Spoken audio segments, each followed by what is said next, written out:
getting a little more into the, like, for example, this year was the first year that succession planning, right? What do you do when you want to retire? When had some interesting topics as they changed it around, and this year they introduced things like not so much just succession planning, I'm out, right? But okay, so you break a leg, right? How do you maintain the store while you're in the hospital, right? Who's your key person insurance, things like that I frankly didn't even know existed, right? I mean, there's this thing called a key person insurance where basically if you are out, they will pay your employees, right? So you don't have to worry about it, and they can keep the store running. Does that make sense? So, so that's it for me. For me, was the seminars and the networking. Those are the two primary things I get out from going year after year after year. I mean, the first year you went, what did you get out of it, Wayne? Well, I got an affirmation that I was doing a lot of things right.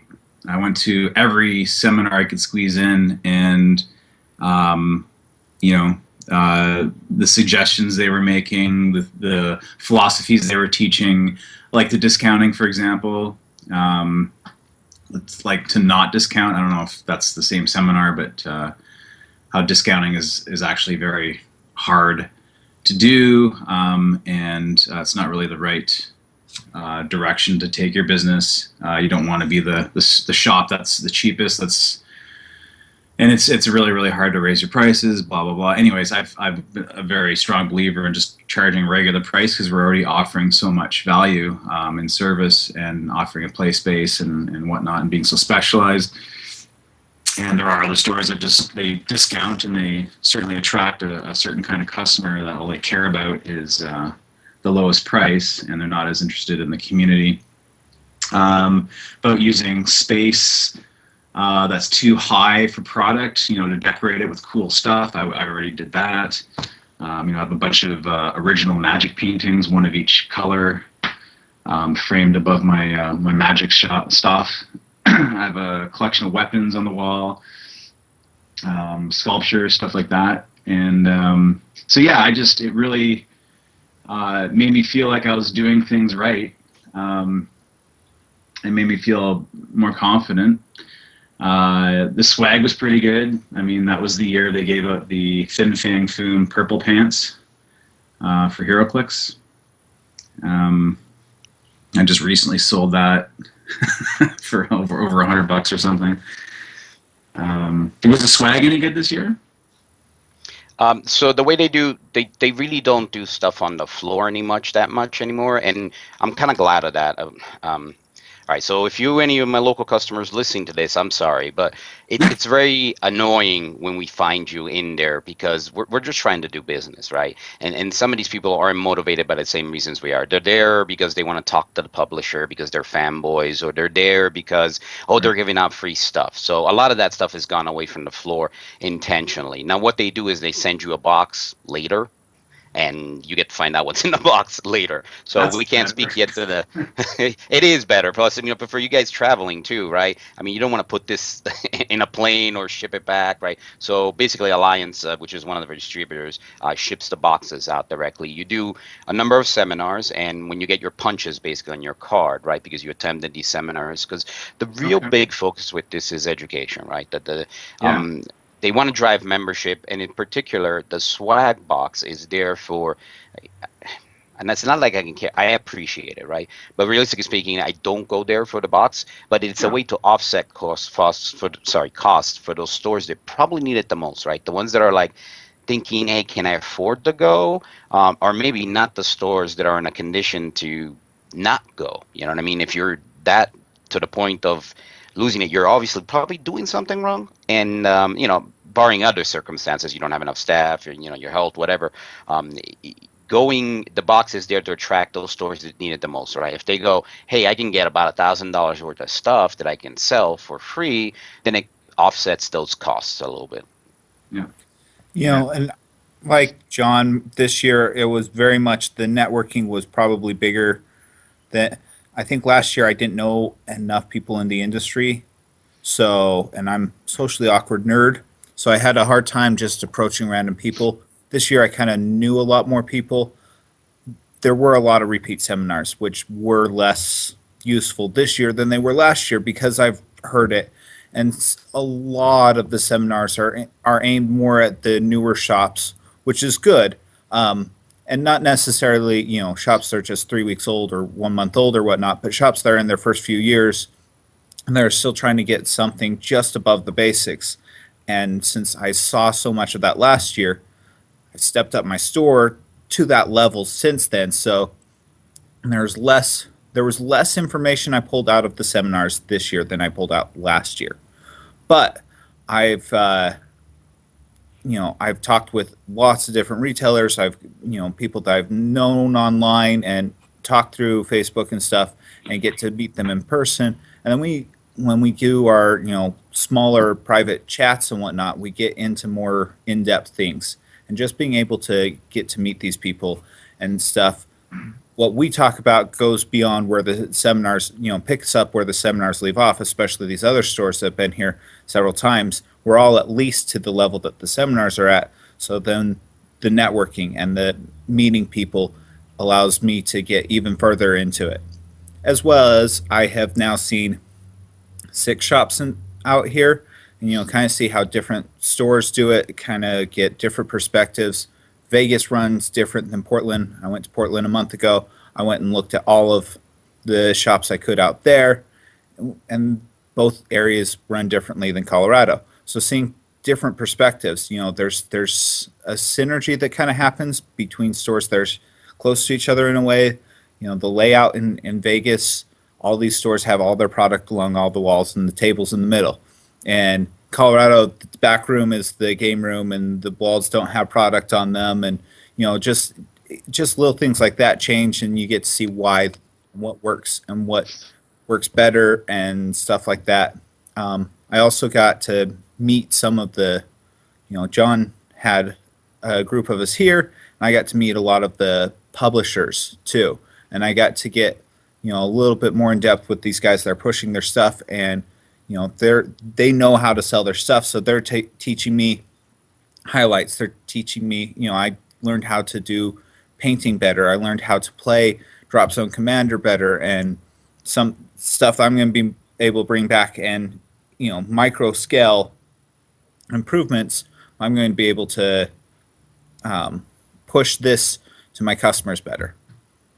So, and if I may, Wayne, one thing that has changed significantly, especially this year, the quality of the seminars in general was better, but I think finally we're starting to see just an improvement at the bottom level of the industry, which is, bottom is a negative term, but the very front lines of the industry, which is us, the retailers, right? I saw a lot less trolling, a lot less pitchforking, which is something that really happens. And unfortunately, when you're a publisher and you're in a room and somebody's heckling you, right, because you did something that they didn't want, whatever it was, you kickstarted, or you didn't select them for the regional or whatever. Not, there's a time and place for everything, and the way some of those retailers conducted themselves, in the seminars was frankly embarrassing. That is for the most part gone. So I don't think those, we'll call them trolls. Let's just say these trolls. I don't think they're gone. I think they've evolved. I mean, I genuinely believe that it's working, right? These people are stepping up their game. They're cleaning their stores. They're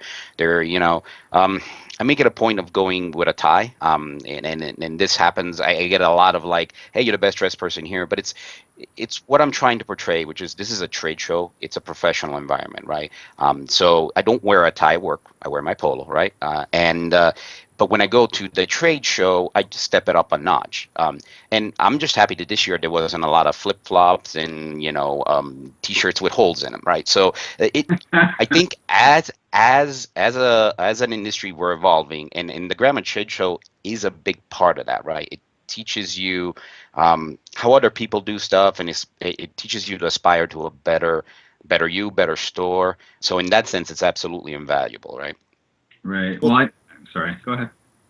The other side of that is, I think that especially from things like GAMA, there's a lot less to pitchfork about this year. Last year, Justin Zoran got up in the front of the Whiz Kids Hall, and it was nothing but, hey, look, you guys got to clean up your act.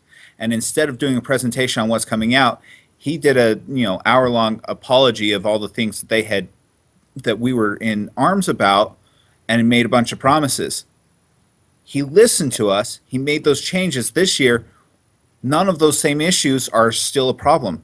And I think that that's not. I think that that one's the most extreme example because over the last year, WizKids has done so much to make the retail store the primary, a partner in their business and the primary way that they're making their money and showing us that through their actions. But I think that the industry, the retailers have less to complain about because the publishers and the distributors are listening to us and they're making those changes. And whether it's perfect or not, we see the effort and we see people trying and we see these companies trying to do a better job. Well, and we got that from a Cool Mini or Not too, right? So here's what usually packs a room at GTS, right? It's either the pitchforking, which is, hey, I got a beef with this guy, I got to be at this seminar, or it's the high profile stuff like, Asmodee North America, Fantasy Flight Games to the general public, about the new Star Wars releases or things like that. But you can expect those to be fairly bigly attended. And the nice thing was the Cool Mini or Not, and I happen to know one of the guys that's like one of the majority shareholders, right? They're genuinely trying to put in an effort because the big thing with Cool Mini or Not, if you guys are not familiar with them, their company, they fairly heavily uses Kickstarter. It uses Kickstarter for even established games. It's basically one Kickstarter project after the other. But they've listened, right? They're like, look, we get it. This is not a sustainable. This is not something that's benefiting all the tiers of the industry. So we're going to start putting out some games that are direct to the retailers and not Kickstarted. They're taking a gamble on it, right? But they acknowledge that, hey, we've come together and told you it's fine, Kickstart, but then when you come try to sell to us, you've eroded some of that base market, right? So we're a little more hesitant. So I've seen a lot more cooperation, right? And I think it starts with we're professional in presenting the way things are. Hey, these are problems. We'd like to address them. Instead of going, you guys suck, drop F-bomb here or there and walk out of the room, right? Which has happened before, believe it or not. So I'm glad to see that gone, basically. And also understanding that sometimes the problem that you have may not be able to be resolved, right? I mean, if you want something that's going to radically change the way the company works, and look, there's good marriages and bad marriages, right? If that product doesn't work for you and you want to change that product to a point where it works for you, it may be good for you, but if it may not be good for WizKids or Wizards or whatever, right? I mean, if I go to the VP of sales of Wizards of the Coast and go, look, I think you should do non-collectible format. Okay, you got to get rid of these. He's probably going to laugh at me, right? So, within reason, there's a lot of things that can be done. Wayne, you had something? I'm sorry. Oh, I was just going to say, like, I when I did go to the GAMA trade show that one time, I didn't get to experience the networking because I went down to Las Vegas with my girlfriend at the time. And any spare time I had when my seminars were done, I just went back to her and we enjoyed Las Vegas as much as we could. So I think I really missed out on the networking. And part of me was feeling, well, I'm all the way from Canada up in Toronto. What's the point of networking with people that aren't close to me or whatever?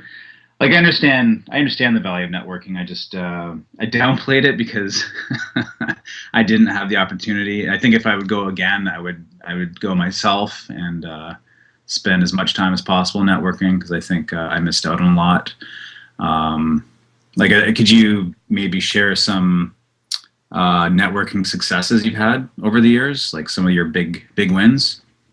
Sure. So just this year, for example, two things that I just took away, and these just happened literally. They had nothing. It was we were loitering in the hall, and we just got to talking. We're going to be changing our incorporation from an LLC to a C corp because I haven't talked to Gordon. Gordon is the owner of, and forgive me, Gordon, but I don't remember his last name. Anyways, he's also no, he's the owner of the. That's another good source of information and knowledge, by all means. No, Board Game Barrister is... Lugar? I believe so. Yeah, I don't know 100% of the spell. But anyways,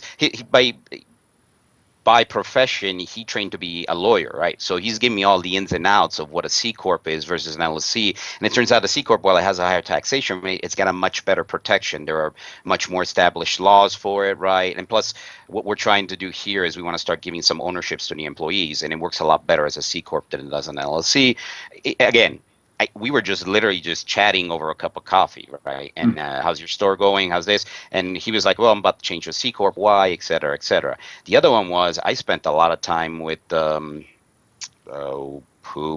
Gary Sproul, I believe is how you say his last name, and he's from the Haunted Games Cafe, which is one of the older board game cafe kind of concepts. And one of the things we're doing this year, we're moving into a larger store. And well, I'm Italian and I love coffee, so we're going to put in, coffee and some extra food. It feels like it's the direction we need to go into. It's even the small little stuff, because I'm thinking, hey, we need a kitchen at least at these dimensions. He's like, no, the smaller you make your counter, the kitchen, the better, because you don't want to move around, right? And I don't think about these things. I would find out later when I'm using it and I'm going, poop, now I got to take 10 more steps to go get the chocolate syrup, and now I need to take 3 more steps this way to do the right. And these are the kind of things that maybe through Facebook or social media you can kind of catch on, but there's a different sort of synergy. You get so much in such a small amount of time.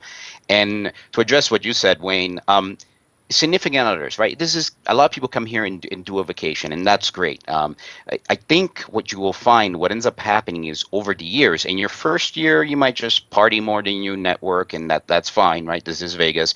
Your second year, you hadn't met a couple of people, and now you're partying with those people, right? So, for example, a whole bunch of people took out one of the pod. Are you guys familiar with what the Ferris wheel we have over here is, right? It's a gigantic Ferris wheel that basically each one of the pods is a full service bar, right? And you can rent that. It takes it takes like 40 minutes to go through the rotation, so you can have a 40-minute power meeting, et cetera, on this Ferris wheel, right? So there are a bunch of them network that way. They're still partying, right? You're still seeing Vegas from that gigantic Ferris wheel. You're having a martini, whatever you want to have, but it never fails when you got 2 people that work in the same industry in a room together. There will be networking happening. There will be ideas tossed around. So you can marry the two. You can have fun, right?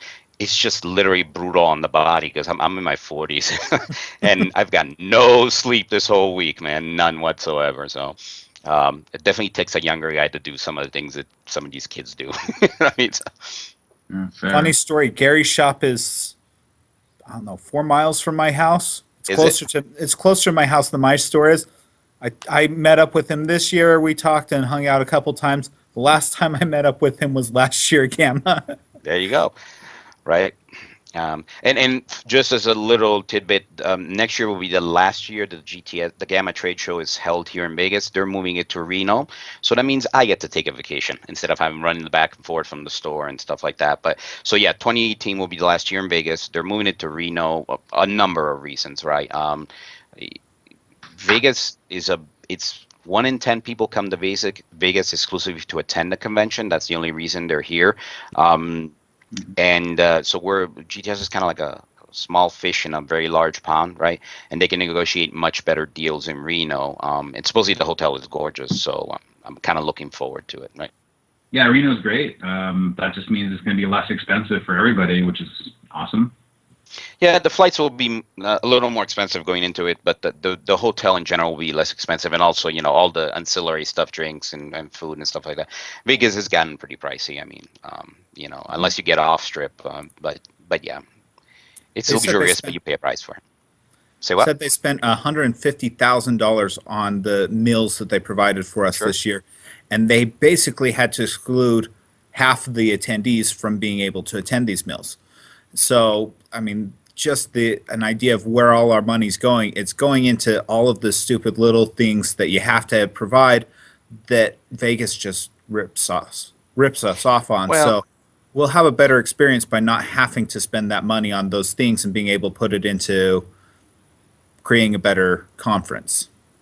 And I don't want to badmouth Vegas. I mean, I live here, but realistically speaking, by the time you get the unions and all that good stuff, it gets stupid. I've held events here, and I'm talking about things like a room at the Venetian will cost, not a conference room at the Venetian, fairly large one, will cost you $10,000 a day, right? And those are all costs. Now, and to be fair to GTS, they didn't exclude us. It's basically you got meal tickets with your badge, right? You could purchase additional ones, but the problem is they've just run out of the ability to do it because really the most of that meal is paid by the sponsors. Does that make sense? Yeah. By Wizards of the Coast, by whatchamacallit. And at a certain point in time, you just run out of meal tickets. It just happens. So, and Well, this and year was that room couldn't have held much more of us anyway. correct, yeah. And and this year was interesting because the Bally's remodeled their kitchen. So the kitchen for Bally's was shut down while this was going on. We were having everything trucked in from the Paris next door, right? So the food wasn't very warm. You know, I mean, there are a number of issues, but you know, you move on. Again, I'm not there for the food. I'm not there for the swag box. You know, I just I'm there for networking and getting what I can to improve my business out of it. So for me, my costs are probably a lot higher than some of the other stores because this year I really wanted to drive around and see the shops and stuff. So I'm here. I'm still in Vegas.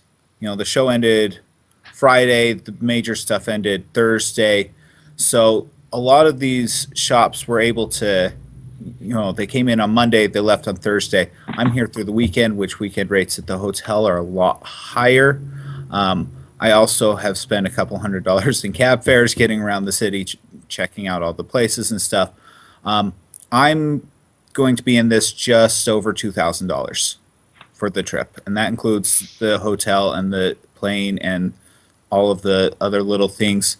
That does include the food that I've bought while I'm out here. You know, when we go to these networking things, sometimes we end up at cheap places, sometimes not so much.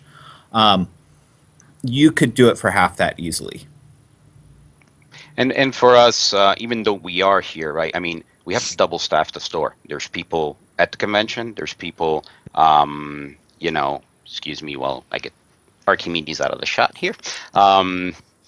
So we do have still there's rising costs, right? I mean, you're staffing the store. We make it a point not to close the store at all. I mean, let's face it, I'm greedy, and I like the sales, right? But for some stores, they have to shut down the store. And that's a difficult debate, right? I mean, you are losing income. You are potentially putting your customers in the hands of a competitor for that week that you're gone, right? I mean, it runs Monday through Friday, but if you're one of those stores that has magic events just about every night or events every night, right? If you're not there and somebody else isn't there for you, those events are not happening.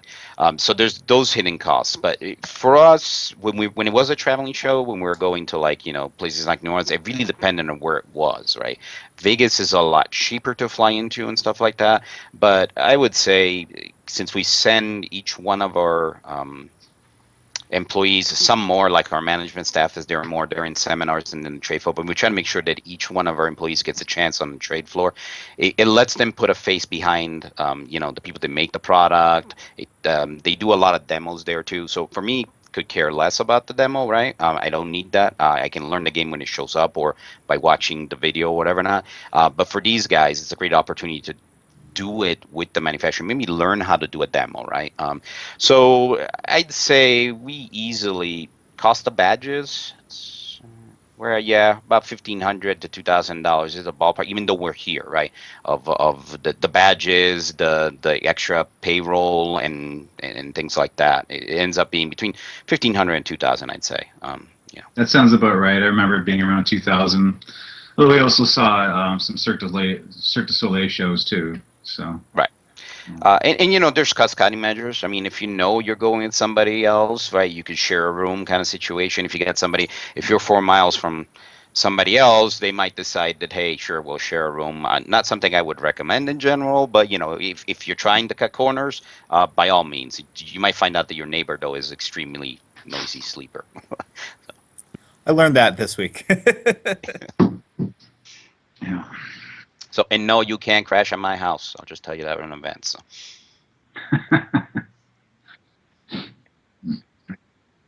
Yeah, and that's a big reason for that swag box, right? I mean, you're getting a bunch of stuff free, and again, thank you publishers. They're the ones donating this stuff, right? You know, if you sell that stuff, eventually you'll get your money back, and it balances out a little bit of what you're doing. To be, how much was it, Travis? They say it's going to be over 1,000, but they put a hard number on it. I don't remember.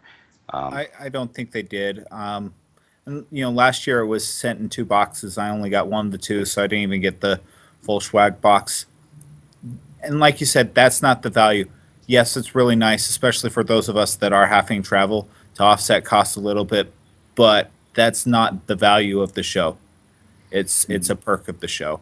Um, and I think one of the perks we didn't go over, though, I'm really energized. I'm really going, okay, when I get back, I'm changing this, I'm fixing that, I'm improving this, we're moving forward on that.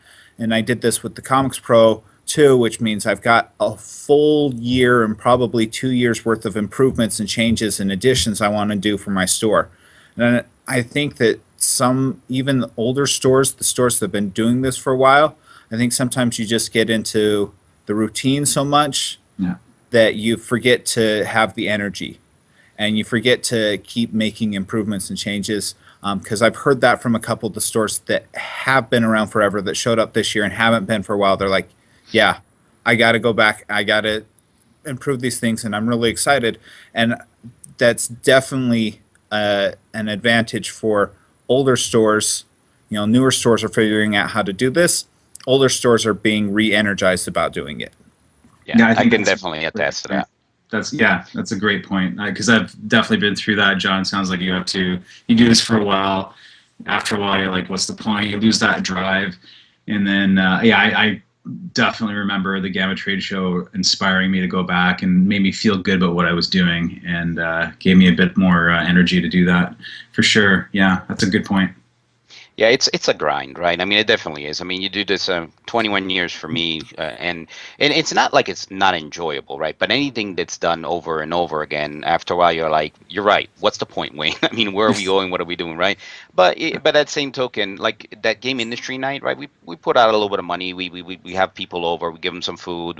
But in general, it's good to get, because I'm very critical on my store. I always see the dust bunny that didn't get caught, or that board game that's not in the right section, right? But having people in the store and they're telling you, wow, I like how you do this, and hey, yeah, I'm gonna go back and copy this. Is that okay? It sort of gives you that, like, wow, okay, maybe I'm doing some things wrong. And you touched on this to begin, right? There is a lot of reaffirmation of the things you're doing right. There will be some like, yeah, you're right, I'm doing this wrong, right? I mean, touching on that discounting, if you are a newer store, well, that's a great, I'm going to come into the market, I'm going to win because I'm going to be cheaper than everybody else. You're going to quickly learn that that's a great way to go out of business. So by all means, discount more, right? And so those are things that you learn. If I could touch on that point, I think in order to come into the game discounting, you need a hell of a cash flow behind you. You have to have a lot of money. Like, you got to go into this with hundreds of thousands of dollars if you're going to be a discounter. But the lesson there is why. I mean, why are you going to put in all this time, effort, and energy? Give your life away because you're not moving into a career that's going to buy your fry. So you're right. If you want to make $1 million in this trade, you start with two. That I don't want to do that, right? And these are the kind of lessons learned over there, and a lot of it. If in case you start falling behind, and you go, well, so and so opened up 2 miles from me, I'm just going to start discounting. GTS is a good way to reinvigorate. And no, you know what? I'm probably going to clean the bathrooms. That's why people stop coming. Or I need to get a kick in the rear with my events. I need to do a board game league. I need to, these are all things that kind of put the fire behind your butt, and kind of make you go, well, okay, if he can do it, I can do it, and we can definitely, get a lot of energy off other people's. And I'm going to go back to the struggling store. If you're that struggling store, if you have to close down for a week, close down for a week, but really try to make it, because it's especially when you're struggling, right? That's when you get in that horrible, horrible slump of like, man, nothing I do works, I suck, et cetera, right? It's easy to fall in that sort of depressive trap. I think you wrote an article on this, didn't you, Thomas, on the nihilism, right? It's hard. It's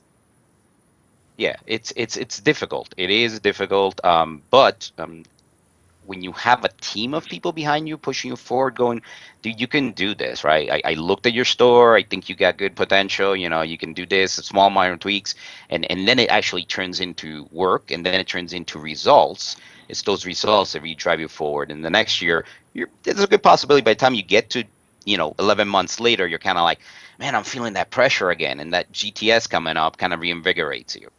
Uh, not a, not a GTS, but in general, yeah. And I really appreciate it. Like we were just so this is a rather brutal week. We just got off GTS, and then we're helping out with a convention, we're vending a convention called MeepleCon. It's happening Friday through this Sunday, right? So, I kind of went in yesterday, so I have no days off this week, but I went in yesterday to relieve one of the guys at the convention, and all the customers that were there just made it a point to talk to me for 5 minutes, right? Because we're seeing an explosion of stores, and everybody came up to me going, yeah, so and so opened up, but I really like your store because this, and this, right? So it does help. So yeah, if you guys really like a store, just let us know, because I don't know about everybody else, but I always see not the negatives, but like the things that can be fixed, right? So for me, it's an upward struggle of like, I'm not where I want to be. I will never be where I want to be, right? Because I'm always trying to improve. But every once in a while, good reinforcements from the customers, and yes, we do get it, so we appreciate it. Yeah. I get a lot of feedback through emails. I just revised my website with a contact page it's like one of those self-filling forms where you just have to type in, what you want to say and send it, and automatically emails to me, which has actually increased the amount of emails I've been getting. Joining Google Plus, I've been getting tons of feedback like that. Not Yelp so much, but yeah, I think the majority of the feedback we get is online through emails or through customer reviews on places like Google Plus. And then once in a while, you do have someone that comes in the store and they say they love it. And like one of my favorite instances was this guy came in, he loved the store so much, he was a guy who made short films. This is what he did. He did promotional films for companies. And he's like, I want to make a film about your shop. I really like your shop. And I'm like, okay, cool. And then we set up a date, and he spent some time with me, a few hours filming. And a couple months later, he was like, here you go. Here's this little film I made about you and your store. And it was great. It was really professionally done. He didn't ask for any money or anything. He just wanted to do it out of his own passion for what he does. And I threw it up on my website. And because of that video, I'm getting new customers because they're seeing this video about my store. And they're like, well, that's a cool looking store. I really like this store.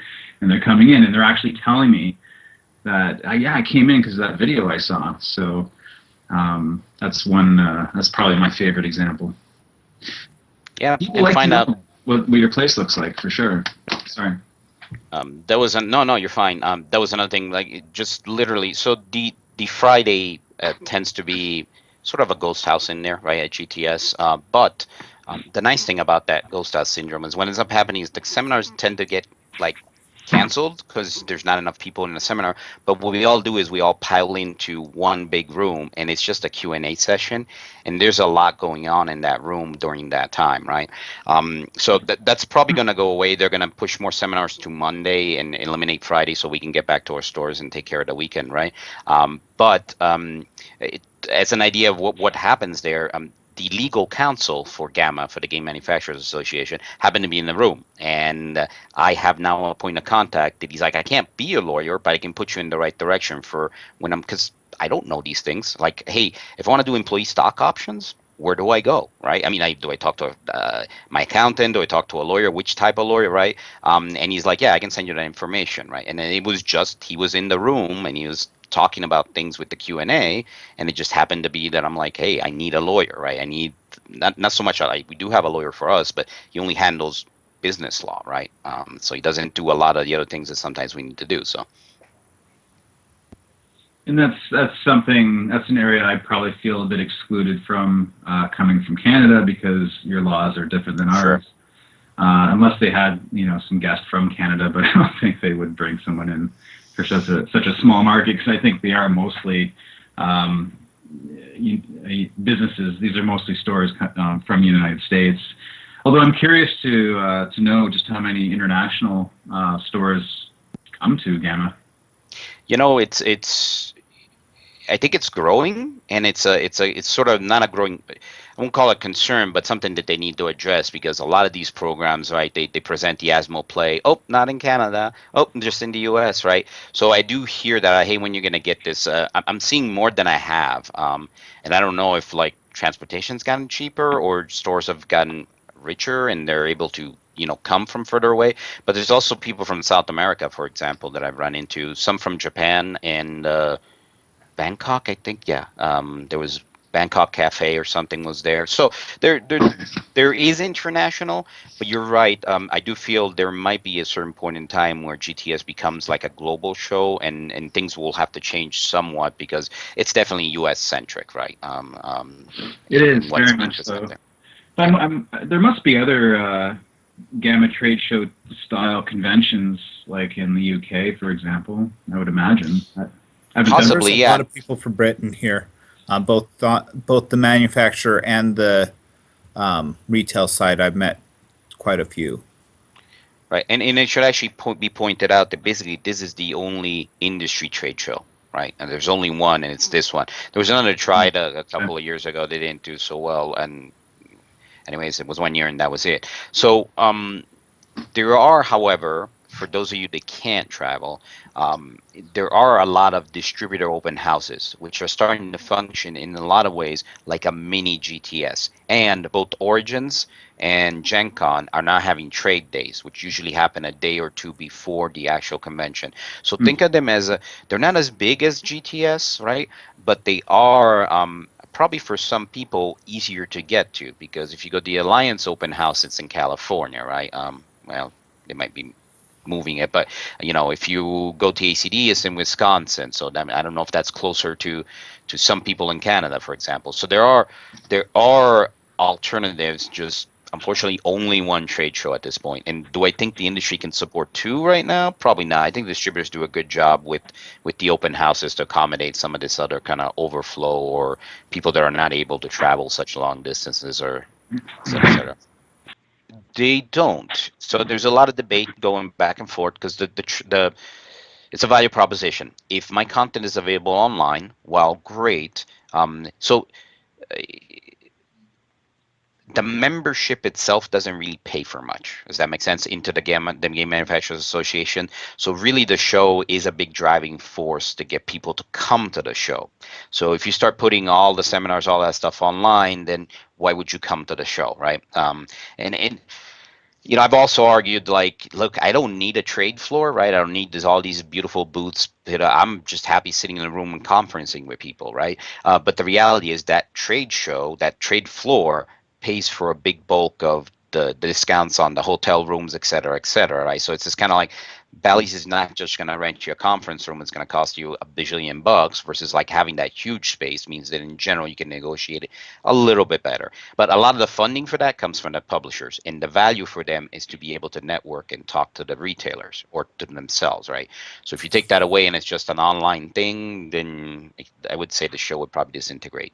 So and for a while there, they were recording some of these shows, and now I can't remember what the name of that podcast was. I'll have to send it to you when I get it, Thomas, so you can put it in the footnotes if you want.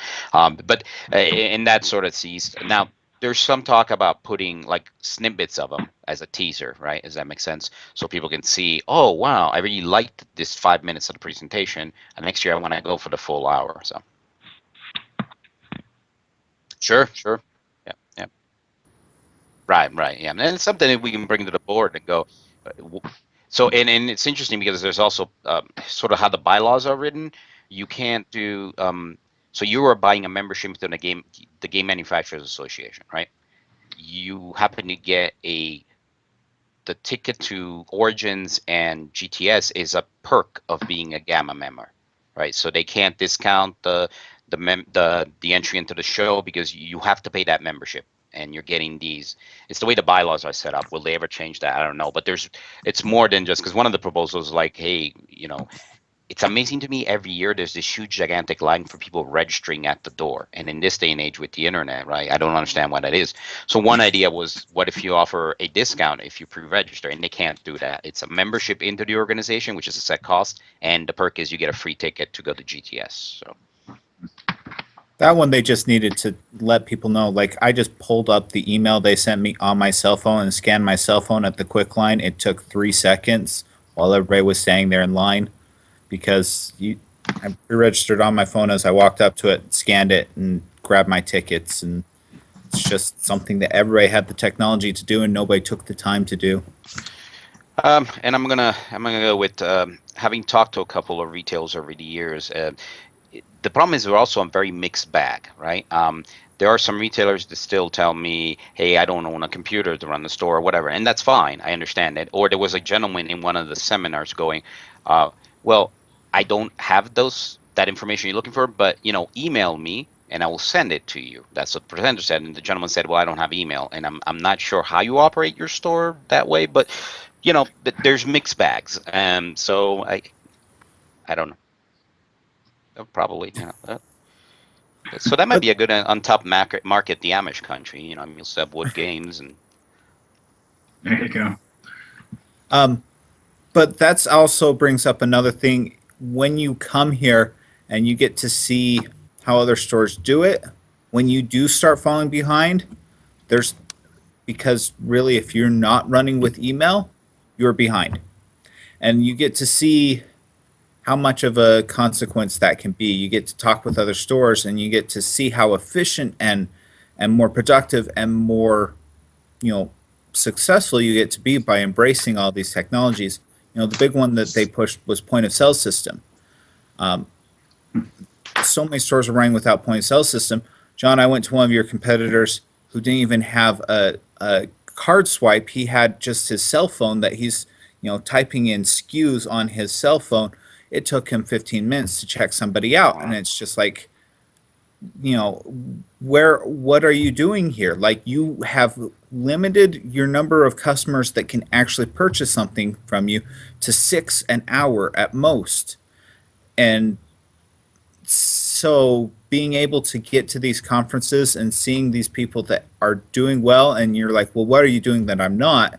And if step one is, well, I have the computer that I can actually communicate with the 21st century with, or the big one, like I said, the point of sale system that tracks my inventory, that tells me how long the dead product's been on my shelf, that helps me place reorders, helps me determine if this is a product that I see moving all the time, but it's just because I'm the one pushing it, or if it's actually moving all the time and my employees are selling it too, what things should I be actually spending money to restock, and which things can I let go to make room for something better. And so you get to see just how much better all of this stuff is. Well, and it's also a matter of education. A lot of people might think this is too expensive, but nowadays you can get a free Square reader, right? It's fine. If you're still going to use your phone, that's fine, but you can still use a Square reader, which is free, and just swipe that card. Don't type it by hand, So, yeah, we're different.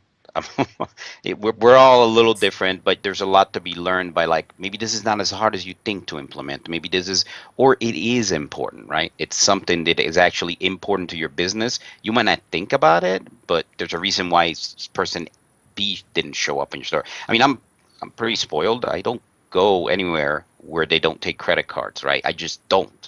This whole cash only, I don't carry cash anymore. It's a lot easier at the end of the year to track everything through a credit card. So there's a couple of donut shops here in town that are awesome.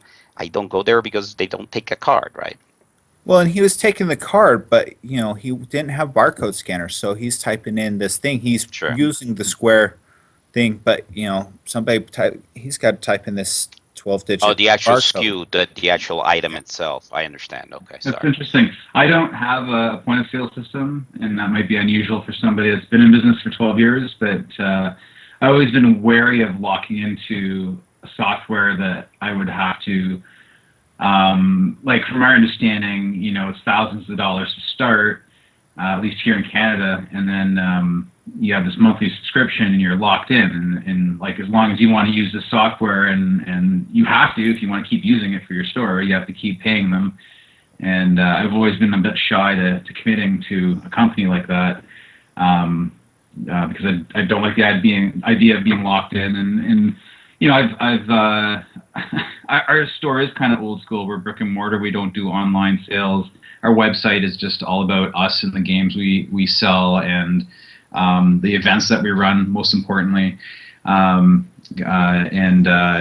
sort of gives us a unique presence in the largest city in Canada, that we are old school brick and mortar. But yeah, I mean, I just use Excel spreadsheets for my inventory. I literally have sales binders where instead of scanning a code, we just flip to like the board game section and write the title of the board game. And then afterwards, I'll update my Excel inventory. And that's been working fine for me. And I'm having trouble seeing the benefits of going to a POS system, just because, I mean, the same errors I could make by doing this manually, they could be just as easily made with a POS system. And I think it would be harder to actually track the mistakes you make in the POS system, you know, by scanning a barcode twice by accident, by scanning something and then they didn't want it, so you have to put it back into your system, and and employees might forget or whatnot. But yeah, maybe I just need to take the dive. I don't know. I guess I just need to be convinced the POS system. So two things. One, Yeah. Wayne, they actually had a track there on choosing a POS system, right?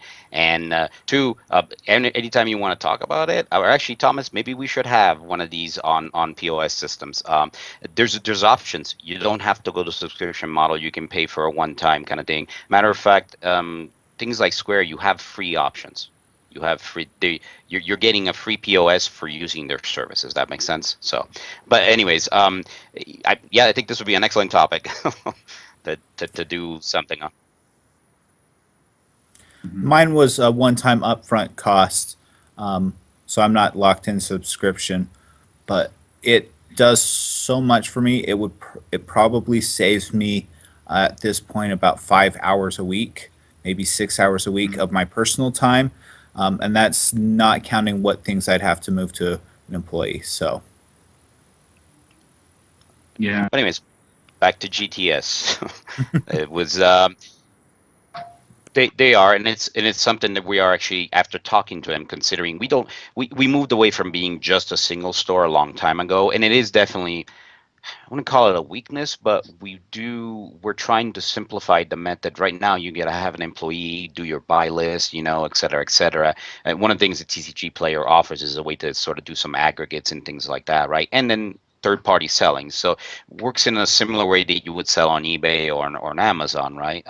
Where you basically, what's interesting is they'll fulfill your order from their inventory, and then you ship them the cards to them, right? So instead of doing 500 shipments to 500 different people, you're putting all your stuff that you sold that week into a box and sending one shipment to them, because they've already filled it out of their inventory, and you're replacing their inventory, basically. So I don't know all the nitty-gritty, but yeah, it was worth attending, definitely. Can you get that information off their website? Probably, I would guess so. Was it a lot more entertaining to get the presentation there? Yeah, they did a really good professional job of presenting it, and they got me convinced to try it. So free drinks. then you buy. Personally, not that interested. I'm not. Again, I use it singles as a service, and I know Wayne's a lot more involved with singles, and a lot of the stores that make a living on singles, and that's fine. There's nothing wrong with it. We use it mostly as a service for our customers that want to trade in their Magic cards to buy more Magic cards or a board game or something like that. It's not a point of focus, so I probably won't use it much. But I would imagine it's a good source of singles for if you're moving a lot of singles to replenish your inventory. I would guess. I don't know. They convinced me I want to look at getting enough volume to be TCG Direct, just so I can have that buy list and have another way to get singles in the store. Again, singles for me is the service to the customer in a lot of ways.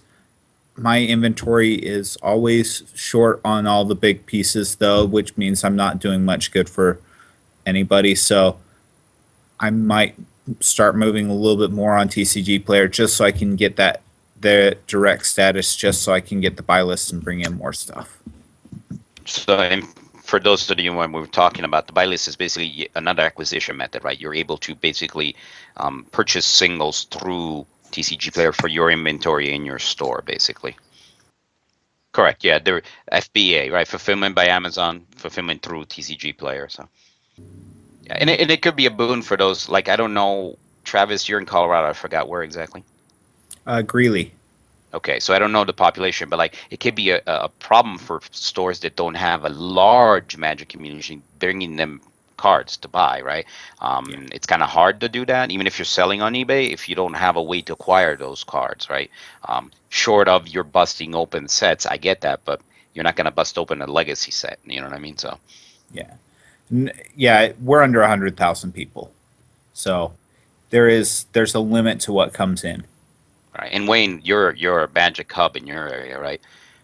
Well, I mean, we're not. I guess we're one of the bigger players, but we're certainly not on the same scale as 401 Games or Face to Face Games, who are two titans in the city, and they're competing, a lot with each other, and they're buying their buy list prices are 60 to 75% cash for their cards right now, and I've sort of taken a step back and concentrated on the casual Magic community and market, because those two are just, they're competing so much that it's not really worth me to fight to get in there in that market. Understood. So, yeah. And we don't rely on Magic at all. Like, I think what gives us the most money right now is Warhammer 40K, because we trade in used Warhammer. I basically had this idea at one point where, I'm like, why do we just trade in Magic cards? And so I started trading in board games, Warhammer. Anyways, the Warhammer 40K turned out to be a big hit, because people will trade it in cheap, which allows us to sell it cheap, and then people are coming in every week to see what's new in the bins, all the used stuff, and what can they buy half price used. And I guess I'm kind of going off topic a bit, getting into diversification, but it's not all about the Magic, though, for sure. One of the seminars was all about product diversification. When my logistic manager said he got a lot out of it, right? I mean, you don't think about this, but when you go down to GTS, you hear that this guy's making, $50,000 to $70,000 on. They don't like it called frisbee golf, but I don't know what the official name of it is, right? But you get it. And I'm sitting here going, it's disc golf. It's just called disc golf. Disc golf, right? I mean, right now with the store being 3,000 square feet, there's no way I'm sticking another line in the store. But when you move to the new store, it's like, okay, what do we fill it with, right? And these are all great ideas. Again, it's something that they look at, and you can get it through networking, you can get it through the seminar, right? But there's something unique about the way stores interact at GTS. We are all competitors, right? I mean, one way to, especially with the internet, theoretically I can reach into Wayne's backyard and sell stuff there, right? Wayne's doing a good job, so I probably won't get a customer there. But when we get there, we're sort of a little more open. We talk about stuff, actual sales figures are still a big stickler point for people, and I sort of get it, right? I mean, I came from a store that was 300 square feet, and what I did there to what I do here are considerably different. So it can be soul crushing when you go, well, I make X and that person's making half of X, a quarter of X. But the reality in the end is it's quality of life, right? And that's what they discuss at GTS too, right? If you're pulling in 40,000 and you're putting in, you're happy, great. If you're pulling in 10 and you're happy, great. If you make $2 billion a year and you're unhappy, you need to change something, right? I mean, whatever you're doing that's making you all that money is making you miserable. So again, you get this by listening to people that go, yeah, I make this much, but I don't work. I'm in the Bahamas. The manager takes care of it, right? One day I'll get to that. But it's good to hear that there are some successful people. There are some people that are successful, making far less than what you are making gross sales. And we're all different. There's all good ways to run these businesses. They're different, so go. That's a longer conversation than I think we want to get into, because there are so many stores that sell games, and we could argue about every iteration from is Target a game store to, is the Clubhouse a game store, and why or why not on every one? Yeah, I just touching on things. I usually differentiate between a store and a clubhouse. Those are usually my two big kind of start off right off the bat. Whether they're a game store or not, yeah, that's probably something we might want to get into detail about. But even like the definition between what's a clubhouse and whatnot. And so in general, I tend to frown upon clubhouses because a lot of them are not well maintained, and when the mundane steps into a clubhouse, they might get the wrong vibe and never step into a game store ever again, right? But back to that, like, what is your threshold? What do you want out of it? Some of these people, they just want a place to hang out and buy their stuff at wholesale, okay? Good for them, maybe not so good for the industry, right? But there's still an entity that exists within our industry, and we have to deal with it one way or the other kind of situation. So those guys definitely need to go to GTS. So as I'm gonna say, those guys are on my front. You need to go and get, so because it's a sort of fence sitting. Is this a job? Are you working, right? Or is this something that you do? I recently posted on the Facebook group a sign for a store that's open a total of 14 hours in a week, right? That, to me, that's not a store, right? But it exists. It's there, right? Maybe it's a person that has a full-time job or has inherited some crazy amount of money, and he's just there to receive the order so he can get his toys. And if there happens to be a customer, great, right? Those are the people I'd like to see attend GTS to kind of go, well, I need to get out or step up my game. One of those two things, you know. So. You know, I think that right off the bat, you're talking about a club versus a store. I mean, is it open to the public? If you have to pay a membership fee, that's not a game store. You should be open to the public. Anybody should be able to walk into your doors, be greeted warmly. If you're really a friendly neighborhood local game store, you know, you have to be accountable to your customers. Whether you have a game room or not, I think a game room, dedicated game space, definitely makes a local game store a better local game store. I think that means they're more invested in the community, and they become more of a destination. It's, you know, a game store. A game store without a game area. It's hard to even think of an example in Toronto of a game store without a game area that would be considered a local game store, a friendly local game store. So I do believe the game room, the dedicated game space, is an important. Might not be necessary, but it's certainly really important. Sure. And one of the things that we talked a lot about the show with other retailers too was this idea of third space, right? People go to work, people go home, and then there's us. We're that third space. They're one of those three places eats up about 25% of their life. You know what I mean?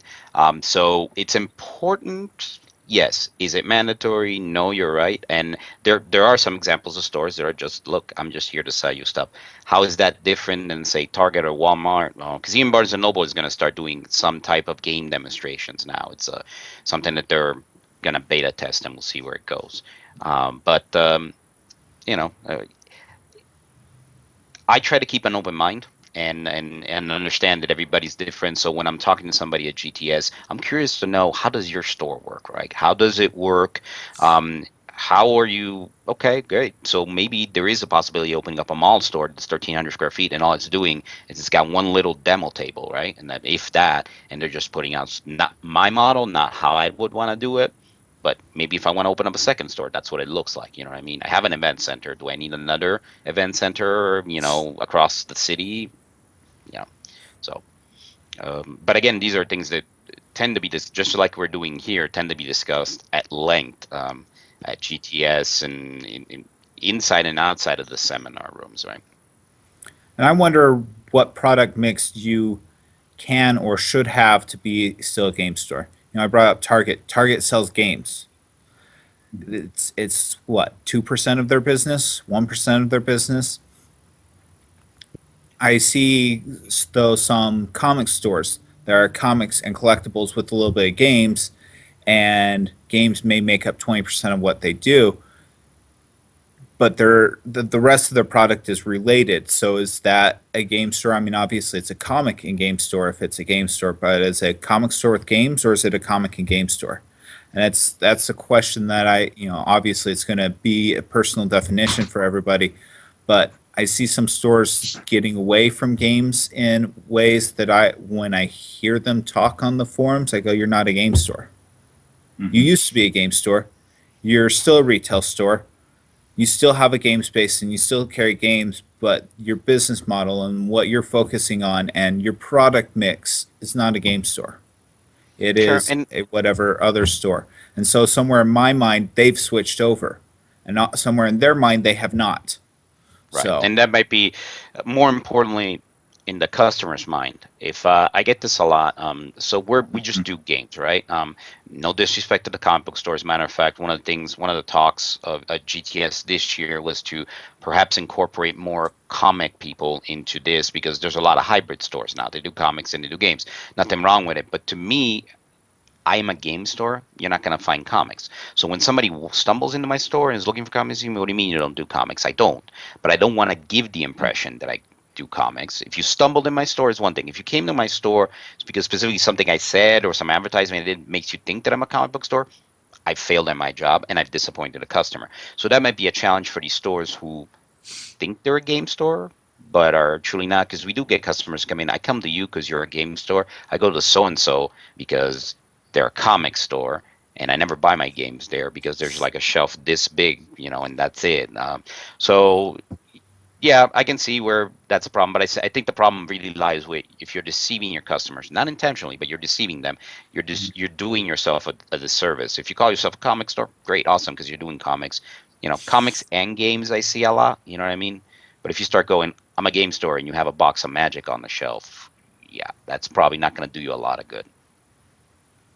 My Uber driver thought, maybe magic tricks, pull a rabbit out of a hat, Yep, we get a lot of that. The new store is going to have a shelf of the other Magic, because I hate to disappoint the kids. Come in here and they're all like, oh, Mom drove me down to get a rabbit in the hat trick. And I'm like, and I don't do those tricks. I'm sorry. And then their soul is crushed and they walk out.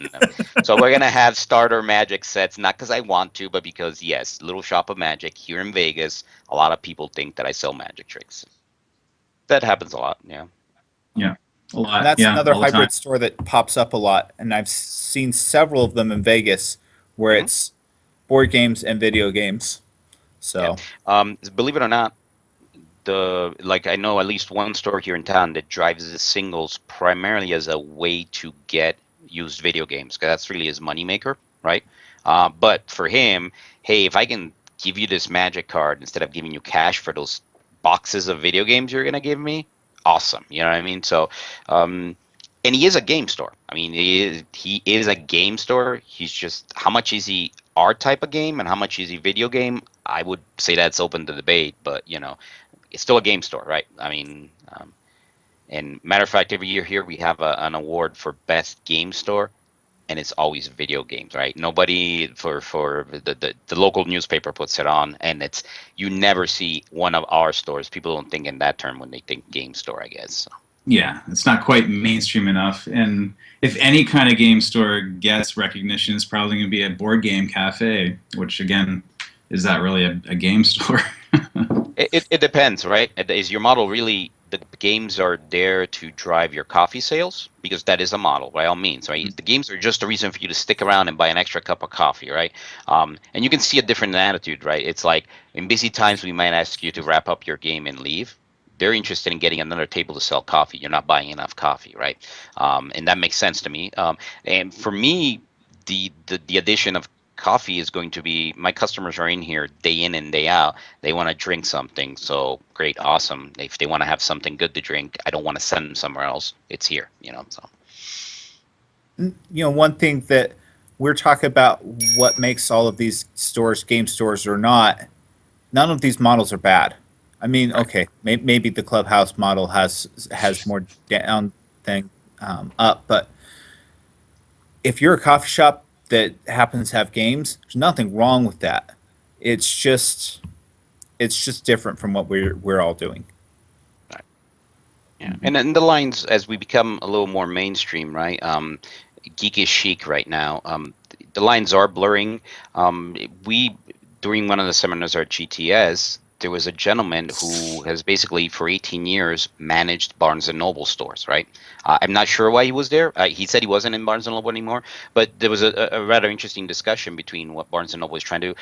They simply do not have the space to dedicate to games like we do, right? I mean, and I know we think like, oh, they're huge, but their inventory is books. And even when you go in there, even in the stores that are making the Barnes and Noble stores are making a big push into games, it's mostly, if you look at it, concentrate towards their educational games, the younger games kind of situation, you know what I mean, the 6 to 8 year old. So from their perspective, it's a matter of like, how do we stay relevant in this age of Amazon? Because the book market has been taking beatings, right? And they're exploring possible things. They are basically trying to get somewhere near where we are because we stay relevant regardless of internet or not. You offer things that you can. The internet is for the most part, again, I do sales in both channels. I don't want to diss on my internet co-worker, sorry, fellow retailers, right? But it's mostly parasitical, right? I mean, you have an established person and you're selling to that person. You can put on a convention, you can sponsor things, but realistically speaking, what's driving the new recruitment is the brick and mortar stores, and we do it through these services that you cannot really do anywhere else, and we do it in such unique ways, all of us, right? It could be because you're a coffee house selling coffee and you have board games and all of a sudden people start getting interested. It could be that you're offering a system for people to trade in their 40K that they don't want. It all works, and hopefully it works well without, stepping under people's toes, and it creates this ecosystem that creates customers and keeps us all alive, right? Yeah. Yeah, there's another type of game club too we didn't really touch upon, and these are the officially sanctioned clubs that you see in universities. I know the University of Toronto has a huge Magic club, and that actually directly impacted my store. I lost customers because they were like getting product at cost, and they were running their own events, and but that's probably overall, like you were saying, good for the overall economy that they have this community right there at the university, which is a great recruitment kind of area, and they're probably bringing in more Magic players because of it. And hopefully they branch out to look for their local game store, their friendly looking game store, and hopefully they find dueling grounds. But yeah. Well, that's kind of interesting because here in the United States, actually, both Wizards and like GW tend to send the clubs to us. They go partner with a store, see what you can work out with a store. Okay. Mm-hmm. Yeah, so they go, I get that a lot. It's like, hey, I want to start a game club. All right, yeah, we can get you a bit of a discount for your starting kind of like board games that you need for your club and things like that, And it's always, you got to be careful because some of this, you want to start a game store, a board game club or a Magic club. I get a lot of that maybe the intent is there, but then it never really finalizes, right? So I'm not going to really be engaging with all these people, but a couple that have done it, it's been successful and it's worked out for us. So I don't know if things work different in Canada as far as Wizards, but I'd be surprised if they didn't go, well, have you talked to Dueling Grounds, see if you can do something with them? So yeah, no, as far as I understand. It brings up something interesting though. This was not the only business I looked at opening. When I looked at opening business, I actually looked at a couple of things. I looked at a clothing store a little bit. I've had a jewelry business before. There's not a big barrier to entry, and none of these distributors really provide any. Some of the industries that I looked at, you had to have a business plan that said X, or you had to already be in business where you were doing X amount of dollars a year before you could bring in their product.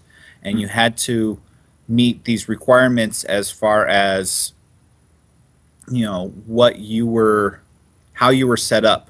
Your retail space had to meet so many requirements.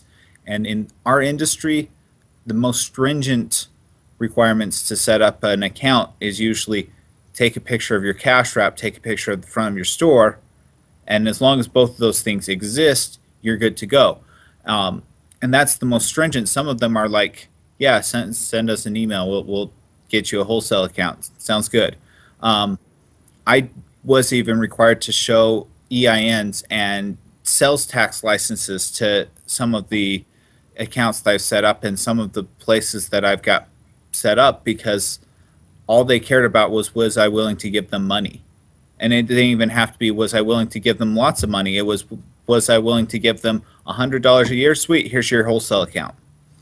And it allows for this clubhouse, both the university club to get wholesale product, but these little places that don't have a business plan, that don't understand what they're doing. And I think the reason a lot of these other industries have much more strict requirements is so that they don't have this duality that we have, where somebody walks into the clubhouse and goes, oh, this is, I'm not going to a game store ever again. This wasn't very pleasant. And then we've lost people out of the industry as potential customers that could have been converted into somebody that had fun playing these games and had a professional experience. And it's actually fairly systematic how little barrier to entry there is in a lot of ways. Sure, and that is to a certain extent changing. Again, not to harken back, but it is something that gets discussed a lot at GTS, right? What makes a game store? Who is allowed in GTS? Back to my sticking point of like, why are my customers here?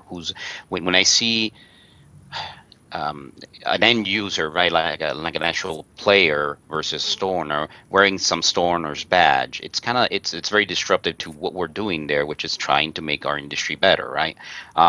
So it is changing. One of the big things right now is this Asmodee North America. And for those of you who don't know, Asmodee North America is sort of this new organization. It was founded as a merger between Days of Wonder, Fantasy Flight Games, and Asmodee from Europe into this big giant conglomerate. They just picked up Catan.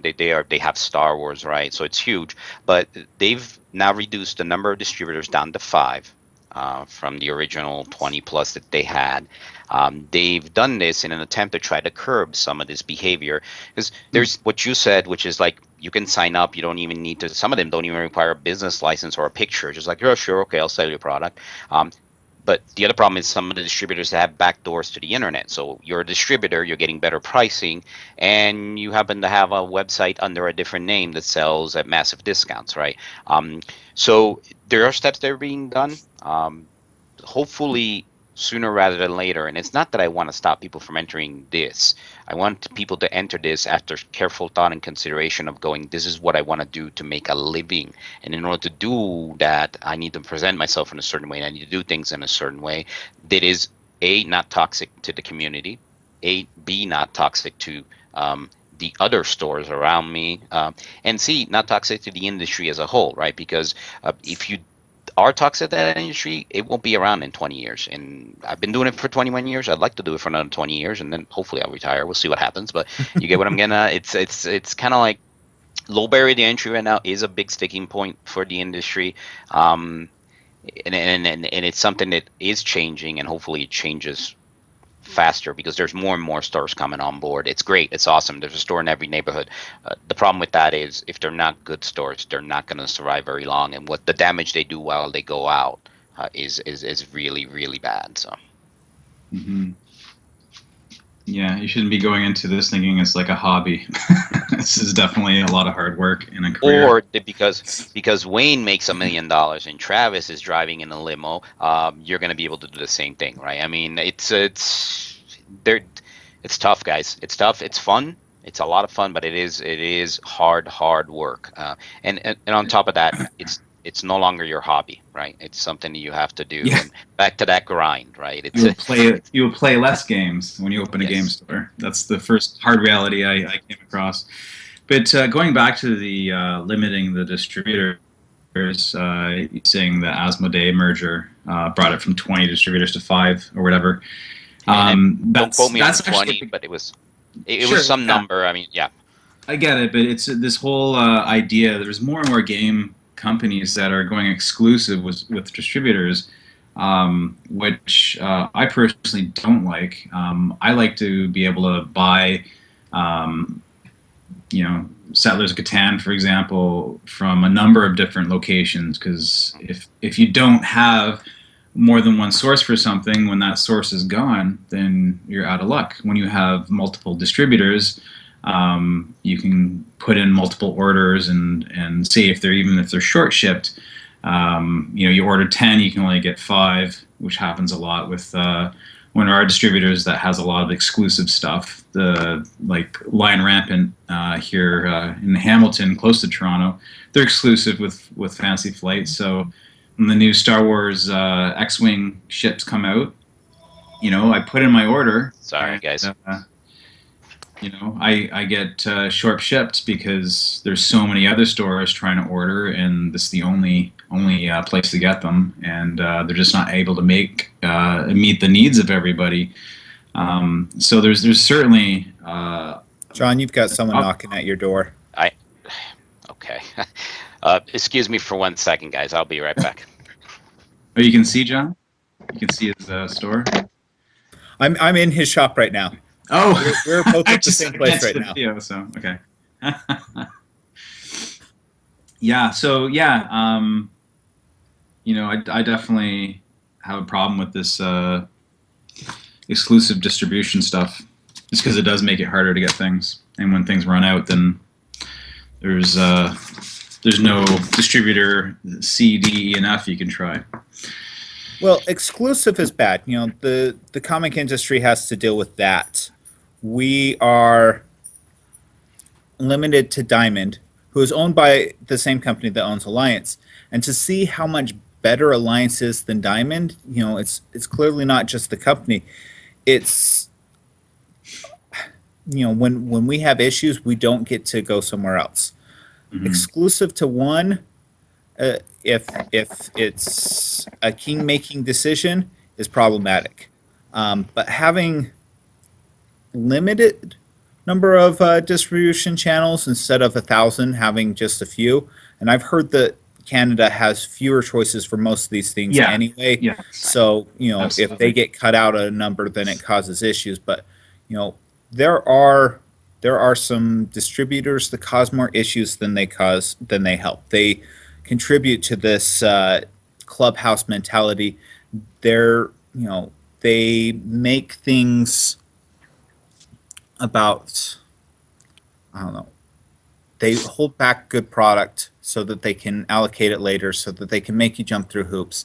They backdoor it to the internet. If it's really hot, why even sell it to the stores? It's selling for over MSRP online. We're going to add to the scarcity by not giving it to the stores and putting it out on the internet directly ourselves and stuff. And you can't police that when there's too many distributors. So you've got to cut back the number of distributors to something that you can police, because these bigger companies do want to protect their value, and they do want to protect the stores. We talked about how this industry, we do work together a lot through things like GTS and the GAMA organization. They can't protect us if it's going through too many channels. And it's definitely a situation for you in Canada, Wayne, because here actually a lot of the exclusives with Alliance, which I'm very vocal about exclusives. I agree with you. I have a lot of accounts with a lot of different distributors, because when product runs out, I need to be able to source it for as many. I've gone to the extent of literally going to Target when they had something so I can sell it to my customers and buy them out. Okay, I don't care. I mean, my customer is king. I will get it for them. But here we're seeing the opposite. They are actually disintegrating a lot of those exclusives because they weren't really doing what they were supposed to do, which was like, try to help mitigate that. Now, I will give Asmodee credit for this, Fantasy Flight Games and Days of Wonder. And I was very vocal when Days of Wonder was one of the first ones to go exclusive through Alliance against it. But what they've done is at least given us a choice of 5 distributors versus going thou shall order only from Alliance, right? Or distributor B, C, which I think is really detrimental. I mean, would you imagine what would happen if we just went, Travis is the only one that can sell X-Wing. Travis can not sell it at whatever price he wants. If he doesn't like the way you smell, he will not sell to you. If Travis dislikes somebody else better than you, that person will get more X-Wing than you, right? So, and to be fair, Alliance has really stepped up their games. They were the king of exclusives. They're going away from them. So they're much better distributor now than when they were to begin with these exclusives. But yes, some kind of curbing needs to happen because Travis is right. There are some distributors that unfortunately don't play fair, don't play by the rules, and they really ruin things for all of us, everybody, themselves included in the long run. But and I don't mean to be rude, but I don't have much more time, guys. So I'm gonna have. Yes, and I'm gonna do one more. Well, right. Well, GAMA is the go back. organization. Yeah, GAMA is the organization. GTS is the trade show. GAMA trade show, right? But so you join GAMA, you get the tickets to Origins in case you want to go there too, and GTS. But if you're thinking about it, I believe they still have this. You can go in the first year without having a game store, and that's your prospective game store. You go there to learn and figure out if it's something you're going to do. I think it's a reduced price. I'm not 100% sure on that. You'll find information on their website. But the flip side of that, if you've been doing this, if you're struggling, definitely need to go. If you're set in your ways and you're doing great, I would say it's still a good thing to go because you will learn something that's going to make you more money. It's going to, at the bare minimum, re-energize you, and it's definitely worth it. Wayne, hopefully I see you there next year, or maybe we meet in Reno in 2018. I'm definitely interested in going again just because of our conversation. And also I'd just like to reiterate the point you made earlier, John, that I think is really important, and I hadn't really thought of it like this either, but your local distributors will have open houses, and they act as like little mini GTSs. And I was going to a local distributor for their open house, but every time I'd go, I'd spend way too much money, and so I kind of shied away from it. But I think if I approach it in a way that you were describing, like as if it's a GTS, and try and get stuff out of it that way instead of focusing on this is my distributor, I'm supposed to buy stuff, because I know that's what they want. They're holding the open house because they want you to buy stuff. But if you can just hold that in check and just go there for, concentrate more on the networking and talking to the company reps that come in from Paizo and Fantasy Flight, etc. I think that I'd get more out of it. So yeah, that was a good point. We need to use every tool that we can to run better stores. Unless we don't want a better store for whatever reason, which I can't imagine not wanting to make a better store, but you got to use the tools. And this is a big tool. It's an expensive tool. It's a difficult tool. I know there are a lot of shops that do it every few years or whatnot because the cost to return ratio for them isn't worth showing up every single year. But it's definitely a tool that should be in everybody's arsenal. We have this chance to meet each other, to exchange ideas, to meet publishers, to express our concerns, to give them feedback, to get feedback from them, hear their concerns about what we're doing, and make the industry, our stores, and everything in between better. All right, guys, I just want to thank you for watching this episode of the Manaverse Podcast, the first video episode. I also want to thank John, Travis, and Wayne for coming on the show and sharing their insights with us. If you have any burning questions about running a game store, feel free to ask us, and send it to me on Twitter, @Tom Traplin, email tom@manaversesaga.com, or reach out to John, Travis, or Wayne. Either of them would be more than happy to answer any of those questions. And if you pick a good one, if you have a good question, maybe it'll be a topic on one of our upcoming shows. So, yeah, thanks for checking out the show. And as always, thanks for listening, thanks for watching, and we'll see you guys next time.